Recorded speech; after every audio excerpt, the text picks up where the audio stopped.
Love you too, Dylan. What do you want to do? You want to sit here? All right, you can sit here. It's the first time anyone's sitting on the stage with me. You'll be the first one. So SHAQ, you know, I've been looking around. 15,000. 15,000, but I've been looking around. How many of you guys have seen the big elephant in the room? Anybody has spotted the big elephant in the room or no? I think everybody's here to see the big Did you see the big elephant in the room or not yet? Who, Charles Barkley? Charles, you here, Charles? So, I think I got a bunch of questions I want to go through with you, but I think it's fair to just get it out there. SHAQ, I asked the question. I studied the game, and it just never changed. Technical question here. Who would SHAQ be if he had your work ethic? He'd be the greatest of all time. On the stage, late Kobe Bryant. A man I love, respect, a man you ran with, and we had the pleasure of watching you guys dominate the league for year after year after year, okay? You came in to, I want to say the Lakers, the day they signed you. I may be wrong on the date, July 28, 96 or something like that when they signed you. We actually came in the same day. Same day, that's right, Same because day. Jerry told you, I got this kid that's coming out. Right. And, you know, the $120 million contract they're talking about, he was bringing this guy.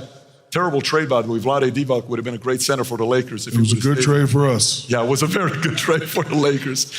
But I asked the question from Kobe, and that was picked up on social. They talked about it on First Take, Stephen A, a lot of different places. I said, who would have SHAQ been if he had your work ethic?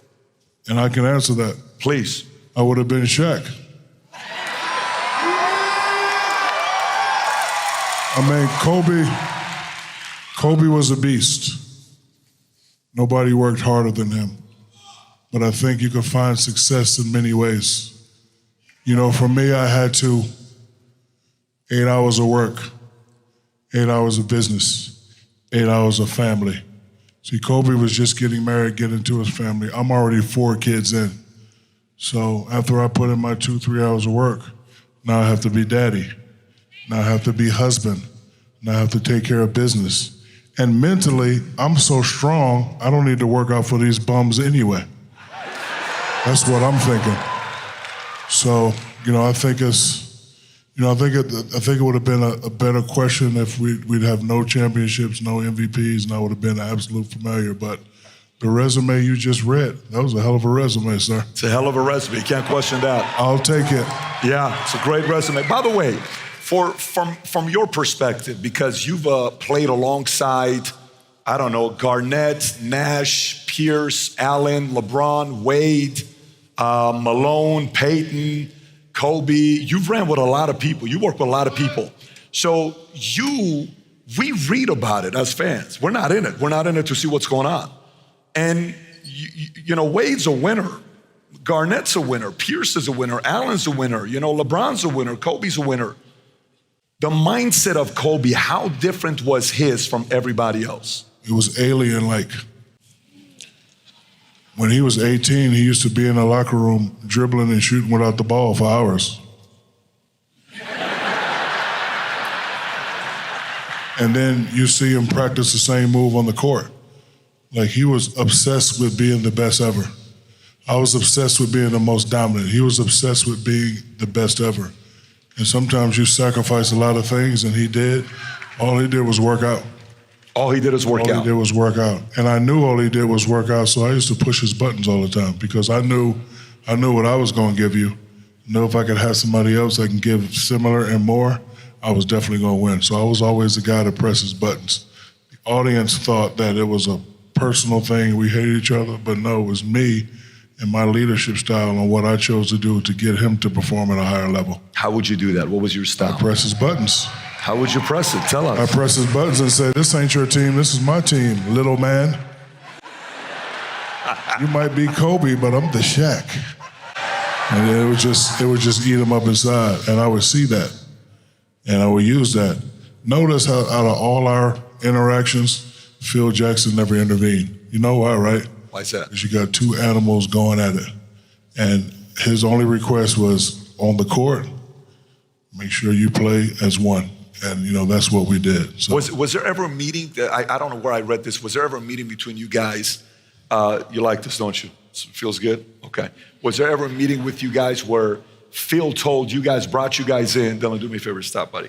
Did Phil ever bring you guys in and say, you guys have big egos, but I got a bigger ego than you? Did he ever do anything like that or no? He never said anything because, he didn't want to tame us. You got one guy averaging 30, 32. You got another guy averaging 29. You got two guys chasing each other. He didn't want to tame you. He didn't want to tame us. They're on the same team.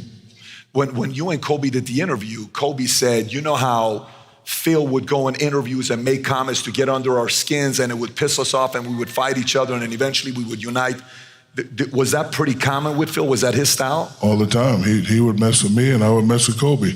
So what was one way he messed with you? What is Phil's style of messing with you? He would just, say something like, you're not ready. And I'd be like, well, I can't be ready if this guy's shooting all the shots. So he would say something to me and I'd throw it right back. Genius work. So he would steer the pot.